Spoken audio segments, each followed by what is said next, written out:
Namaste, Jai Shri Krishna, welcome. Came Cho.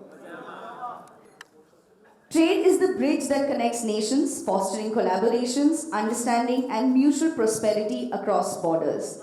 This year's theme, ladies and gentlemen, is realizing India's goal of becoming the leading trade bloc by 2030. Welcome to the inaugural edition of the ETH Bharat Global Trade Forum, where the boundaries of possibilities merge and the future of global trade takes center stage. As ETH kickstarts the ET Now SWADESH Bharat Global Trade Forum with the lighting of the inaugural lamp, Subir Das, Executive Director ECGC, addresses the audience as a keynote speaker on the role of export credit agencies in international trade. Some of you might have some idea, as some of you would have availed some kind of services from ECGC some point of time of your business. I am sure there are quite a few exporters in the gathering. But we are coming inside this broad society of export credit insurers.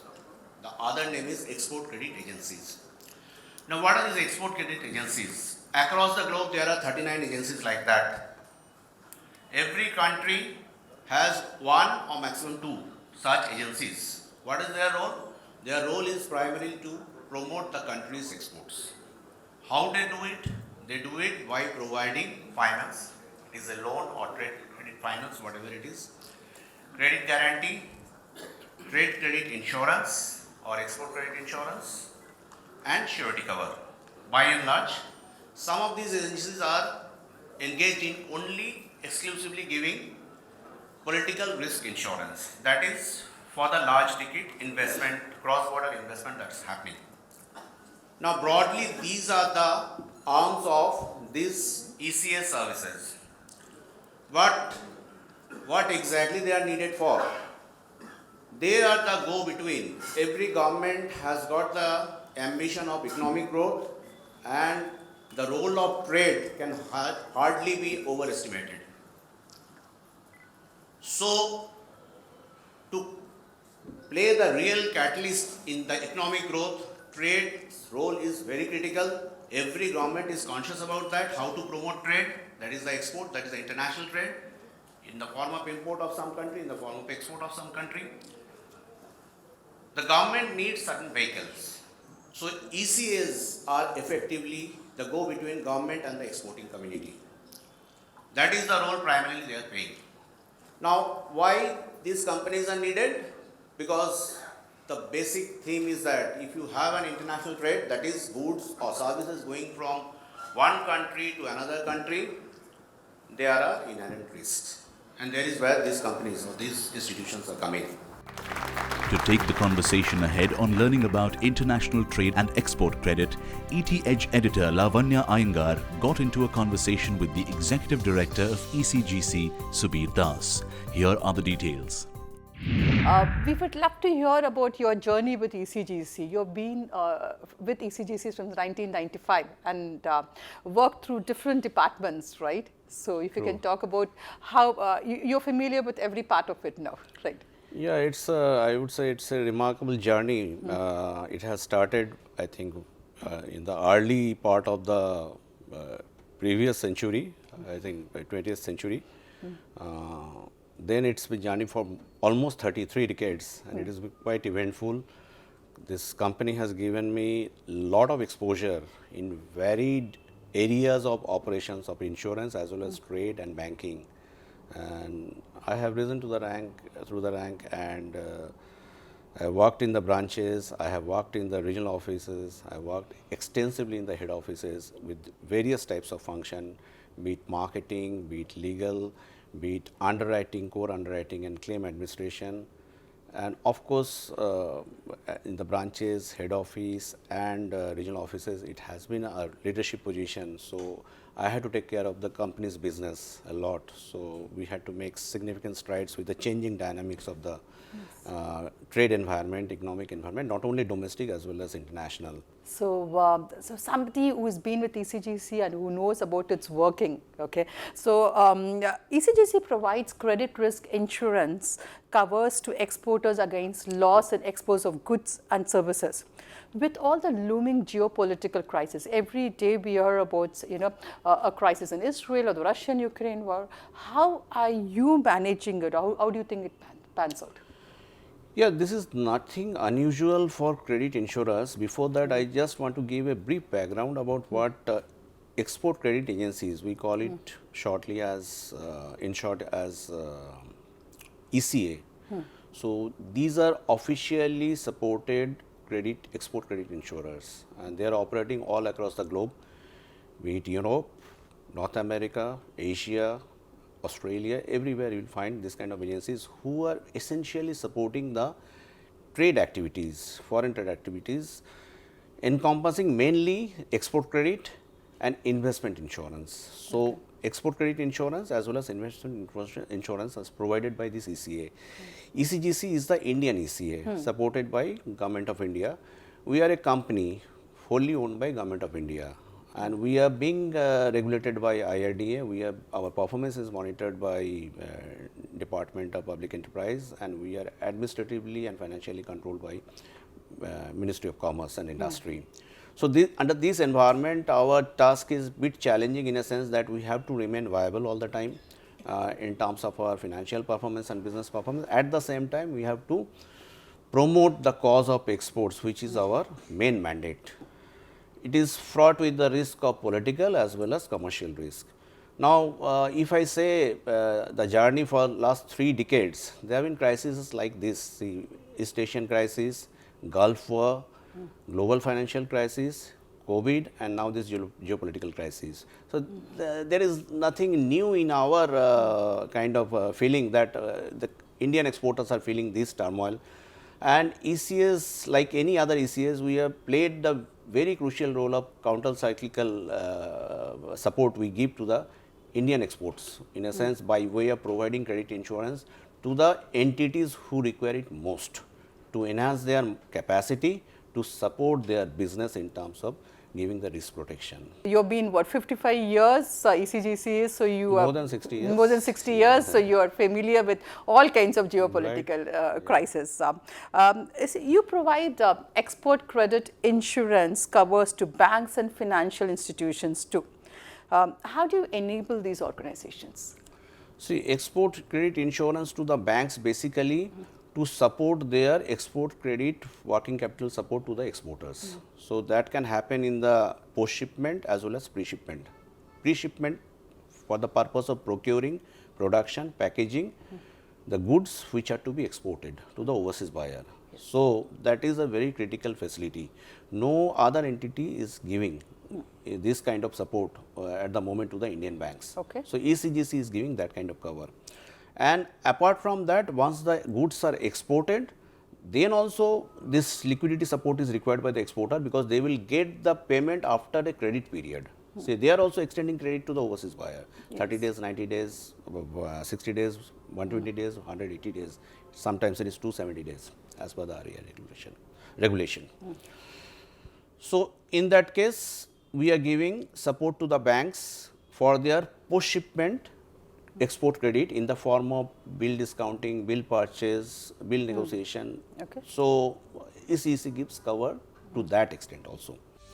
With this, the ET Edge event moved on to discuss the implications of digitalization for SMEs with Niladri Basu, Managing Director, NKB Infratech, Pinkesh Kotecha, Chairman and Managing Director, Ishan Technologies, and Hiren Lathia, owner, Leem Budi, in a panel moderated by Dr. Savan Godiawala, partner Deloitte. All of us knows that yes, the kind of business dynamics which are changing. If we see the growth journey or the India developing journey, or probably the world schematics also, First thing is that mindset of newer technology adoption has to be there. Many times what I see that when we start IT implementation in the company, or especially in the SME segment, after like 15 or 20 days, you all are talking about IT rather than our own business. So when, especially to control the data usage, the authenticity, to increase the authenticity of the data, the normal we use the firewall and we give the right to each user. And there is one surveillance department, and which is very easy to set up firewall where everybody has some limited access. Second, we believe in the open-ended cloud. Technology should come with the right cost. If we buy the technology in the company and that increase the cost, then that is not right approach for the company.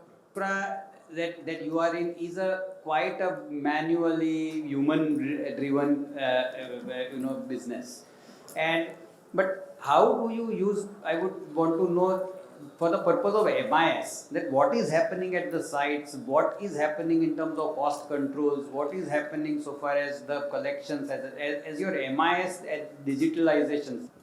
So in this kind of a scenario, in this kind of a company where the business is run in this fashion, the main, we all have adoption appetite for taking IT or everything. But the most important thing, what I feel, I have been constrained, that our business processes keep on evolving, like depending upon different sites, different situation, our business process keeps on evolving. Business process being the flow chart of the business. So if you are going to adopt a IT or software, you have to align that software flow chart with your business flow chart. As we move into a break, what lies ahead is India's roadmap to globalization and innovation.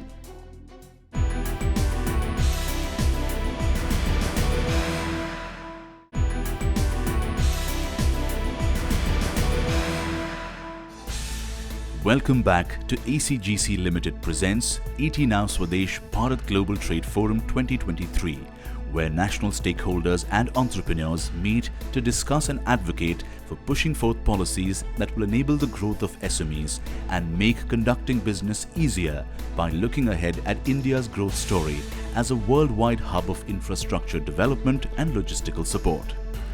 As the day advanced, Lavanya Iyengar, editor ET Edge, spoke with Sukant Mishra, Managing Director, Octagon International FZCO, about startuponomics, which helps us understand the relationship between GDP and innovation. Yes, so when we are talking about today, especially in Asian economy, India and China is the only parallel which people are comparing. Though India has in last few years surpassed the growth rates, and today I'm very proud, I'm very happy to say that we are the fastest growing nation right now in the world, with very interestingly upwards of 7.5% GDP. Yes guys, in 1987, India was a bigger economy than China. We were around $280 billion, China was $220 billion. And just in a span of 35 years, just 3 decades plus, and wherein last 2 decades China has been dominating country in the world, what has changed so much? And we were the third largest startup country in the world. Almost we raised $42 billion. But since then we are seeing a little bit of decline, which has become very sharp between 22 to 23. And for the obvious reasons, we need to be very concerned about it. Because SME contributes to almost 45 to 47% of employment. We are looking at 65 lakhs of graduates every year.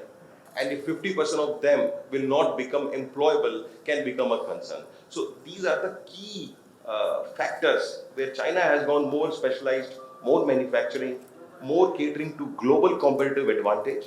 Today we are talking about 10 million startups plan which China has only in these two industries. To take a deeper look into increasing GDP through innovation, Lavanya Iyengar had an exclusive interview with Sukant Mishra, Managing Director of Octagon International FZCO.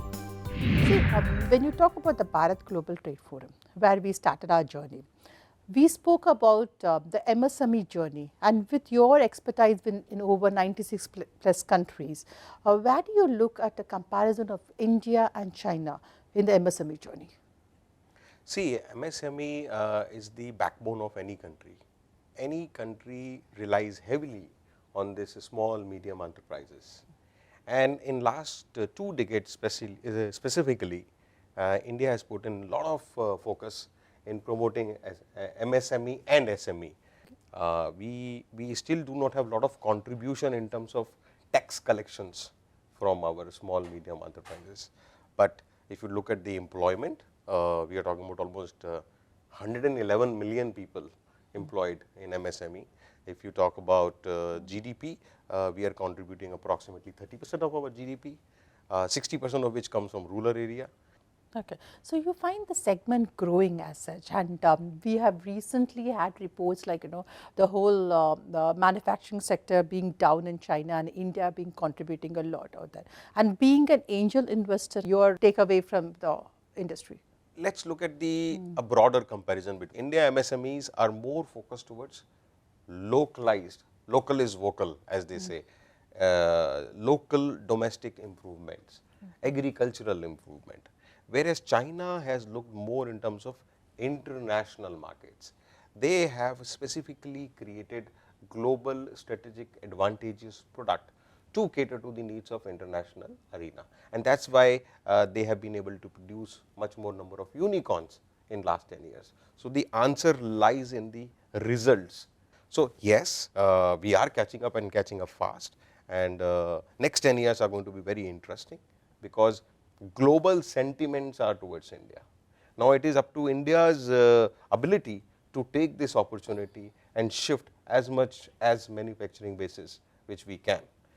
We have seen some progress. Large companies like Apple are shifting and have shifted a couple of product lines towards India, and we are seeing Foxconn coming in and a lot of companies moving in from China to India. So manufacturing as a hub has been shifting. There are also other shifts towards India. The Made in Bharat initiative is something which is gaining traction, as you say. Now, what has been your experience when you look at these startups? So we are seeing a slowdown in European market. Most of the European countries are growing sub 2% GDP growth. US has shown slightly different numbers in last 2 years, but even as such, US is also just coming out of the emergence of recession. India, on the other hand, is the fastest growing nation in the world right now. Okay. We are talking about 7% plus growth rate. So this itself is a very clearly an encouraging point. India also has a low cost of employment, which means the low cost of production. So there we have a strategic advantage. Our human capital has really improved a lot in terms of the skills, and that's why majority of the leading organizations globally are headed by Indians. Where we need to now focus on, because other countries have invested a lot in R&D and in innovation, and we are becoming the architect of those innovations and R&D and researches which has come out. If we start utilizing the same for our own country, things are going to look much better. And as you said rightly, India, a lot of initiatives have been taken. Digital India, Make in India, Made in India, which is Startup India, which is promoting all this startup arena and MSME arena. And I definitely see if certain policies, more in terms of the repatriation of the funds, profitability, more structure, more relaxed regulations comes in play, we are a country to look for. The day proceeded at the forum when Subir Das, Executive Editor ECGC, and Vivek Srivastav, CEO Axis Bank Limited, Gift City, spoke about risk mitigation in international trade during a panel discussion. Different types of risk, but of similar nature, outcome is same, that your payment is getting stuck. Okay. You have offered a credit in your international trade, payment is getting stuck, or you are not getting the payment on time, or you are not getting the payment at all because of this insolvency. Or in an extreme case, if I may take about the examples of Africa, some of the African markets where extreme debt distress is going on. So you won't get your payment in even 30 years time. So those kind of situations we are handling, we have been handling like this. Earlier days also like I think 10 years back we had a scenario in situation in Zimbabwe. Before that, Uganda, time and again this Idi Amin's time, a lot of turmoil happened. So these are the kind of risks. Either is on account of the sovereign risk or on account of the commercial failure on the part of the buyers, host buyers. Risk is something that the banks in particular are very about and keep at the top of the list of risks. So Das has gone across in detail about that particular risk, so I'm not going much into that detail. The other kinds of risks which we as bankers face, one is the funding risk, the other one is the counterparty risk, then we have settlement risk, and one thing that we have to be, so for example, when we enter into a trade transaction, we are kind of committing either to the exporter or to the importer by issuing an LC or something. So there is a time lag between when we commit that and when the actual transaction takes place. So we are open to, the moment we commit that, we are open to the interest rate risk. Finally, the day concluded with a panel discussion on globalization, manufacturing and trading hubs, moderated by Raul Rodriguez, Vice President, Woxin University, featuring Sunil Kumar, Assistant Vice President, Head Manufacturing, Somani Ceramics, Om Narayan, Senior Vice President, Head of R&D, Biosimilars and Vaccines, Kashiv Biosciences, and Sachin Kumar, Executive Director, Textile Machinery Manufacturers Association, India. Actually, fuels are the major role. Fuels are playing because 40% around the cost is the fuel. So actually last year what is badly affected because of rising fuel prices. So the production cost is gone high, so it's a big competition in the market. Wherever we want to export, there is a cost challenge. Fast fashion earlier during 2000s, we used to have 4 fashion shows in a year which talked about different seasons. Now we are talking about fast fashion, which is maybe 16 to 24 shows in a year. Big companies like H&M or your Zara, they are conducting that many shows. So it boils down to just every 15 days the fashion is changing, and the numbers are really surprising and serious one. I mean, so there is a wastage which needs to be looked after. From sustainability point of view, that's a question. It was very interesting that within a year, Serum Institute, which was my past company, had millions of vaccines available, and India was protected, and also it was fading away from the global market. This helped us to switch our gears from this vaccine, which was COVID-19, to the new 2 vaccines, which are challenging in especially poor countries where the mosquitoes are very high. So we started working on this using the same platform, and this was a huge opportunity, and now we are very successful. We are having some good data in this area. As the Bharat Global Trade Forum 2023 concluded, the audience gained a better understanding of India's trading future.